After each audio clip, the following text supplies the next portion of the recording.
অবরুদ্ধ নিশীথ। লিখেছেন তেজস্মিতা মুর্তজা। পর্ব ২৮। বিকেল ৩টায় আমজাদ সাহেবের দুপুরে শেষ গোসল হচ্ছিল। জয় চুপচাপ দাঁড়িয়েছিল ভিডির ওপর। অনেক লোক জড়ো হয়েছে মুর্দা বাড়িতে। তারা কটূক্তি করতে ভুলছে না। গতকালের তাজা ঘটনা মরলেই চাপা পড়বে কেন? মেয়ের চরিত্রের দোষের ভাগ বাপেরও যায়। বসার ঘরের মেঝেতে খুঁটির সাথে পিঠ ঠেকিয়ে চুপচাপ বসে আছে অন্তু।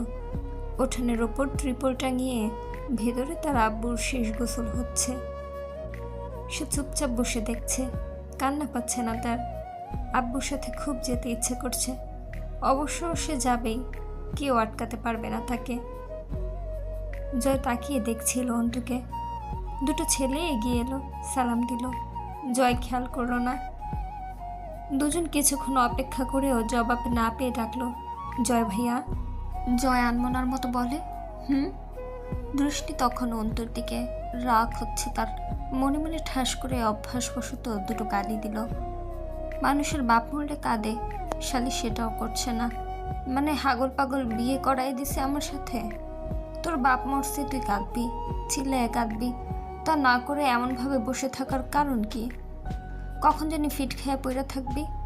কাঁদলে একটু হালকা লাগে। জয়ের ইচ্ছে করলো এগিয়ে গিয়ে ঠাস করে একটা চড় মেরে বলতে, কাঁদ, জোরে জোরে কাঁদ। চুপচাপ আছিস, বেশি চাপ পড়তেছে মাথায়। মূর্ছা যাবি। সেন্স হারানোর আগে কেঁদে হালকা হসালি। ছেলে দুটো অধৈর্য হয়ে বলেই ফেললো, ভাই একটা সেলফি নেই, ফেসবুকে আপলোড করব। উঠতি বয়সী ছেলেরা রাজনৈতিক নেতাদের সাথে ছবি তুলে ফেসবুকে দিতে পারাটাও একটা বাহাদুরি তাদের কাছে। এতে তারা এক ধরনের শক্তি অনুভব করে। জয় বুড়ুকুচকে গম্ভীর হয়ে তাকায়। তাতে উপকারটা কি? ছেলে দুটো চুপসে গেল। না মানে, আচ্ছা সেলফি লাগবে না, আপনার ফেসবুক অ্যাকাউন্টে দেবেন ভাই, আমরা অ্যাড হতাম। জয় চোখ বুঝে ভারী শ্বাস ফেলল। মনে মনে বলল, ফেসবুকের মাইরে গালিটা প্রকাশ্যে দিল না। এরা এক প্রকার সামাজিক শক্তি। জয়ের খুব শক্ত ভক্ত, তা বোঝাই যাচ্ছে। জয় মাথা নাড়ল। আমার কোনো ফেসবুক আইডি নাই, এসব বালসাল পোষায় না আমার। ফেসবুকে কি কাম? কি করে ওই ধনবাল দিয়া? ছেলে দুটো জানার পর অবাক হলো। আপনার ফেসবুক অ্যাকাউন্ট নাই? নাই। পারলে ফোনে একমাত্র কলিং সিস্টেম ছাড়া আর কিচ্ছুই রাখতাম না, কিন্তু ফাংশনালভাবে বহুত কিছুই পড়ে আছে, যেসব আমার বালের কামেও লাগে না। যা ভাগ। একে তো ঘুম নাই, তার উপর কিসের যে এক বোঝা চেপে আছে মাথায়। অদ্ভুত এক প্রেশার ফিল হচ্ছে। অস্থির লাগছে সব কিছু। লোকালয় থেকে দূরে যে কোনো এক নির্জন জঙ্গলে অন্ধকারে খানিকক্ষণ বসে কয়েক বোতল অ্যালকোহল গিরে আসতে পারলে ভালো লাগতো। বিষাদ ঘিরে আছে বাড়িতে। গোসল করিয়ে এনে আমজাদ সাহেবের লাশ রাখা হলো। আজ মার্জিয়ার চোখ দুটো ভেজা দেখা গেল। মেয়েটা উদ্ভ্রান্তের মতো বসে সেই শ্বশুরের জন্য অসুস্থ শরীরে চোখের পানি ফেলছে, যাকে সে চিরদিন বিরূপ চোখে দেখে এসেছে। শুধু অভিযোগ ছাড়া কিছুই ছিল না ওই মানুষটার ওপর। রাবেয়াকে সামলানো যাচ্ছে না, বারবার দাঁত আটকে যাচ্ছে ওনার। হামজা বসে রইল সোফার ওপর। তার ছেলেরা মৃতদেহ দাফন কাফনের সমস্ত ব্যবস্থাপনা করে ফেলেছে। অন্তু আর অন্তিক মূর্তির মতো বসেছিল দুই ভাই বোন। অন্তু দেখল সেই জায়গাটা যেখানে সেদিন তাকে দাঁড় করিয়ে নষ্ট প্রমাণিত করা হলো। সেখানেই আব্বুর লাশের খাটিয়া রাখা হয়েছে। মেঝের উপর বসে দেয়ালে হেলান দিয়ে তাকিয়ে থাকলো খাটিয়ার দিকে। তার চোখে মুখে অবিশ্বাস। লোকজন যা ভাবছে তেমন কিছুই না। কি বাজে কথা, তার আব্বু নাকি আর নেই? এও কখনো হয়? লাশ নিয়ে যাওয়ার প্রস্তুতি যখন চলছিল, জয় এলো অন্তুর কাছে। হাঁটু ঘেরের সামনে বসে আস্তে করে বলল, আরমিন চলো, এখন তোমার বাপেরে নিয়ে যাবে ওরা, চলো। অন্তু নিস্তেজ পায়ে উঠে দাঁড়ালো আস্তে করে। জয় তাকে ছোঁয়ার সাহসটা করলো না এই অবস্থায়। অন্তু হেঁটে গিয়ে বসলো খাটিয়ার পাশে মাটির ওপর। বেশ কিছুক্ষণ তাকিয়ে রইল আব্বুর মুখের দিকে। চেহারাটা উজ্জ্বল হয়েছে, চোখে সুরমা, মেহেদি রাঙা দাড়ি ভেজা, ভুরভুর করে আতর, গোলাপ জল, কুপুরের গন্ধ ঢুকছে নাকে। অন্তু ডাকলো, আব্বু, আব্বু, ও আব্বু, আব্বু, আব্বু গো। আমজাদ সাহেব সাড়া দিলেন না। নিষ্ঠুরভাবে চুপটি মেরে ওভাবেই শুয়ে রইলেন। একটু বুঝতে চেষ্টা করলেন না অন্তুর ভেতরে কি হচ্ছে। আব্বু, তুমি কি ভয়ানক স্বার্থপর। সকালে প্রতিদিন ডেকে ডেকে তো ঠিকই আমার ঘুম ভাঙিয়ে দিতে। আজ যে ডাকছি তুমি উঠছো না, ঠিক আরামে ঘুমোচ্ছ। এটা কি ঠিক আব্বু? জয়ের ভেতরে কি হচ্ছে? আশ্চর্য এক ধরনের ব্যাপার। সে অন্তুর পেছনেই দাঁড়িয়েছিল। তার ভেতরে কি এক অদ্ভুত অনুভূতি চলছে। হন হন করে বেরিয়ে গেল গেট দিয়ে। বাড়ি থেকে একটু দূরে গিয়ে একটা চুরুট ধরালো। ছোট বাচ্চার মতো করে চোয়ালটা খাটিয়ার ওপর ঠেকে উদাস বাচ্চার মতো চেয়ে থাকে অন্তু আব্বুর দিকে। আব্বুর ঠোঁট দুটো হাসছে যেন। লোকে দেখলে আরেকবার মেলাতে পারবে অন্তুর সুশ্রী নাকটা আমজাদ সাহেবের কাছে পাওয়া। অন্তুর চোখের কোনা পেরিয়ে নিঃশেষ ঝর্ণার মতো পানিগুলো গড়িয়ে খাটিয়ার ওপরে পড়ে। কিন্তু অন্তু স্থির চোখে চেয়ে থাকে আব্বুর মুখের দিকে। শেষ দেখা দেখছে সে আব্বুকে। আর কোনোদিন দেখতে পারবে না ওই অভিজাত মুখখানা। আর কোনোদিন গম্ভীর স্বরে অন্তুকে ডেকে পাশে বসাবে না। আর কখনো ধমকে বলবে না রাতে খেয়ে তারপর ঘুমোবি। অন্তু আস্তে করে ঢলে পড়ে খাটিয়ার ওপর থেকে মাটিতে। পড়ে রইল ওভাবেই। তার জন্য অপেক্ষা করার নয়।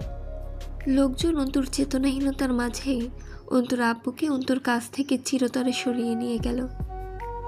খাটিয়ার এক পাশ হামজা ধরে, অপর দুই পাশ অন্তুর চাচাতো ভাইয়েরা। আরেকটা অন্তিকের জন্য খালি। অন্তিক বাথরুমে ঢুকেছে, বের হবার নামই নেই। মুখ বিধ্বস্ত, চোখ লাল ফোলা। টুপি পরতে পরতে বেরিয়ে আসে অন্তিক বাথরুম থেকে।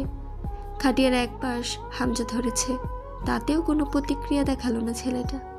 আমজাদ সাহেব বলতেন, ছাগল জবাই হবার পর মাংসের সাথে যাই করা হোক, ছাগলের আর যায় আসে না। লোকে বলে আজ মরলে কাল দুদিন। আমজাদ সাহেবকে ছাড়া মাঝে দুদিন কেটে গেছে। অন্তুকে স্নায়ু দুর্বলতা কাটানোর স্লাইন দেওয়া হয়েছিল। সে দুটো দিন প্রায় অবিরাম অচেতন। এর মাঝে খাওয়া দাওয়া নেই। পাগলামি থামাতে বাধ্য হয়ে ঘুমের ইনজেকশন দেওয়া হয়েছে। আশ্চর্যজনকভাবে শুধু ঔষধ ও পানির ওপর দুটো দিন কেটে গেছে। চোখ দুটো বসে গেছে, চোখের পাতা ফোলা, ঠোঁটের চামড়া শুকনো, ত্বক ফ্যাকাশে। অন্তুকে দেখে লাগছিল বহুদিন কোনো কবরে বাস করে ফের জীবিত হয়ে উঠে এসেছে। অন্তু দুদিন পর সন্ধ্যার পর উঠল। প্যারালাইজড রোগীর মতো উদ্দীপনাহীন শরীর। চোখ খুলে কিছুক্ষণ ছাদের দিকে তাকিয়ে থাকলো। কিছু মনে পড়ছে না, সব মনে পড়েছে, কিন্তু সেসব কেমন জটলা বাঁধানো ঝাপসা কুণ্ডলীর মতো মস্তিষ্কে ঝট পাকিয়ে আছে। স্পষ্ট হতে সময় লাগলো। আচমকা শরীরটা ঝাঁকুনি দিয়ে উঠে বমি করে ফেলল অন্তু। বমিতে শুধু পিচ্ছিল সর্দি আর কালচে তরল উঠে এসছিল। পুরো শরীরে এক রত্তি জোর নেই উঠে বসার মতো। বমি হবার পর আর কোনো জীবিত মানুষের মতো লাগছিল না অন্তুকে। ঘরের সকলে এক পর্যায়ে আতঙ্কিত হয়ে উঠল অন্তুর নির্জীব অবস্থা দেখে। অন্তিক দৌড়ে গিয়ে ডাক্তারকে ডেকে আনলো। পার্সলেট নেই বলা চলে, কোনো রকম বিট করছিল। অন্তু চোখের মনি ঘুরিয়ে দেখলো ডাক্তারকে, আর নজর ফেরালো না। চেয়ে রইল ডাক্তারের দিকে। ডাক্তার সাহেব একের পর এক প্রশ্ন করছিলেন। কেমন লাগছে তোমার? কোনো রকম ভ্রম দেখছো চোখে? কিছু খেয়েছো? দেখো, তুমি শিক্ষিত মেয়ে।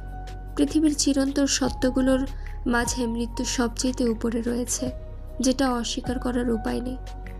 এভাবে নিজেকে কষ্ট দিচ্ছ, যা বোকামি হচ্ছে। কিছু খেয়ে নাও। আমি বুঝতে পারছি তোমার মনের অবস্থা, কিন্তু ডাক্তার সাহেব থামলেন। অন্তু প্রতিক্রিয়াহীন, কোনো রকমের উদ্দীপনা নেই তার চোখে মুখে। বেশ কিছুক্ষণ ওভাবেই নিশ্চুপ হয়ে হঠাৎ করে বলল, ডাক্তার কাকা। হ্যাঁ মা, দুটো ঘুমের ওষুধ দেবেন আমায়? ডাক্তার অন্তুর মুখের সে কাতরতা দেখে আটকে উঠলেন। অপ্রার্থিব্য কাকতি, যেন কোনো মৃত্যুর ডাক। না রে মা, আর না, যে পরিমাণ ঘুমের ইঞ্জেকশন আজ 2 দিন দিয়েছি তোর শরীরের দীর্ঘস্থায়ী ক্ষতির জন্য যথেষ্ট। এখন তুমি উঠবে, কিছু খাবে, এরপর আমি কিছু ওষুধ দেব, সেগুলো খাবে। সুস্থ হওয়া লাগবে তোমার, বুঝেছ? অন্তু আচমকা কি করলো, হুড়মুড়িয়ে উঠে ডাক্তারের পা জড়িয়ে ধরল। ডাক্তার কাকা, দিন 2টো ঘুমের ওষুধ। শুনুন কাকা, আমি চুপচাপ শুয়ে আছি জন্য আপনারা বুঝতে পারছেন না। ওই যে ওই ওই বিছানার ওইখানে এসে আব্বুর বসার কথা এখন। আমি অসুস্থ, আব্বু এসে ওইখানে বসে কথা বলার কথা, বসছে না, দেখছেন? ডাক্তার কাকা, দিন 2টো ঘুমের ওষুধ কাকা। কাকা, আমার ওপর একটু দয়া করুন। অন্তুকে ছাড়ানো যাচ্ছিল না। ডক্টর সাহেব দীর্ঘশ্বাস ফেলে অন্তুর ফুপুকে বললেন, ওকে সামলান, ট্রমা নিতে পারছে না। ওর কেমন চিকিৎসা দিলে কোনো উন্নতি হবে বুঝতে পারছি না। আমজাদ ভাই যা করলেন মেয়েটার সাথে, ডাক্তার বুঝালেন অন্তু বেশিক্ষণ এই অবস্থায় জীবন ধরে রাখতে পারবে না। মানসিকভাবে পুরোপুরি ডিস্ট্রয়েড মেয়েটা। অন্তু উঠে বসে পাগলের মতো এদিক ওদিক তাকায় আর শুয়ে পড়ে। শুয়ে ঠিক গলা কাটে মুরগির মতো ছটফট করে। আবার উঠে বসে বুকের মাঝে আঙুল চেপে ধরে মালিশ করে বারবার। হা করে শ্বাস নিয়ে আবার মাথার চুল টেনে ধরে। এদিক ওদিক তাকায়, কাউকে খুঁজছে ওর বিকৃত মস্তিষ্ক। চোখের পানিগুলো আটকে আছে, পড়ছে না। দাঁত চেপে বুক চেপে ধরে, আবার নিঃশব্দে ডুকরে ওঠে।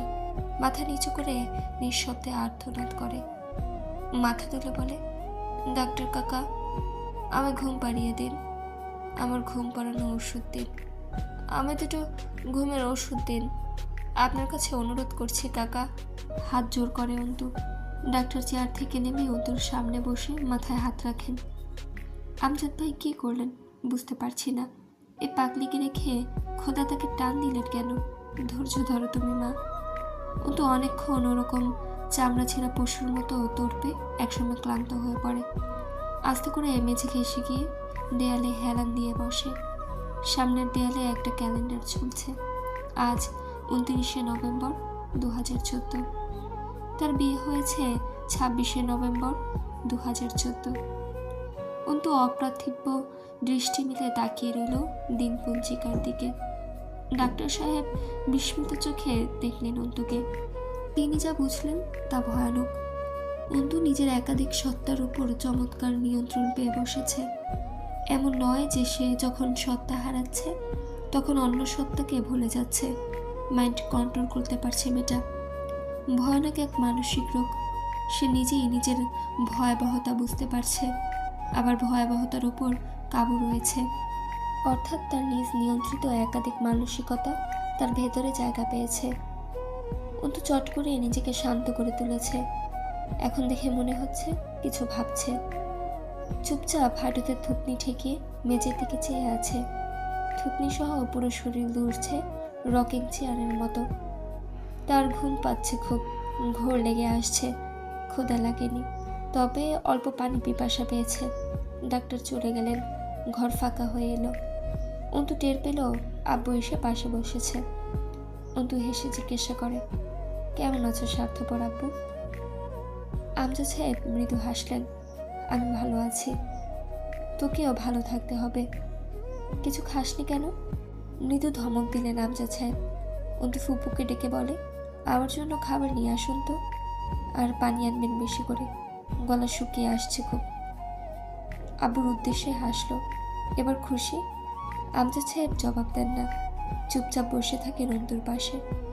অন্তু ঘপাকপ খেলো অনেকটা খাবার, বমি হবে বোঝা যাচ্ছে, তবুও খেলো। খেতে খেতে জিজ্ঞাসা করলো আব্বুকে, আমি কি পাগল হয়ে গেছি আব্বু? আমজাদ সাহেব মাথা নাড়লেন, তুই কুটিল হয়ে গেছিস, আর এই কুটিলতা তোকে অনেক কিছু দেবে, বুঝলি অন্তু? গন্তব্যে পৌঁছাতে অত স্বাভাবিক আর সরল থাকা নয়, বরং নিগারো পাগল আর জটিল হতে হয়। প্রথম কথাটা আব্বুর মতো লাগলো না। আব্বু এরকম কথা বলতো না, অন্তু বলে এমন কথা। তবে শেষের কথাটা আব্বুর হতে পারে। অন্তু খাবারের লোকমা মুখে তুলে আব্বুর দিকে তাকায়। আব্বু বসে আছে তার পাশেই দেয়াল ঘেঁষে।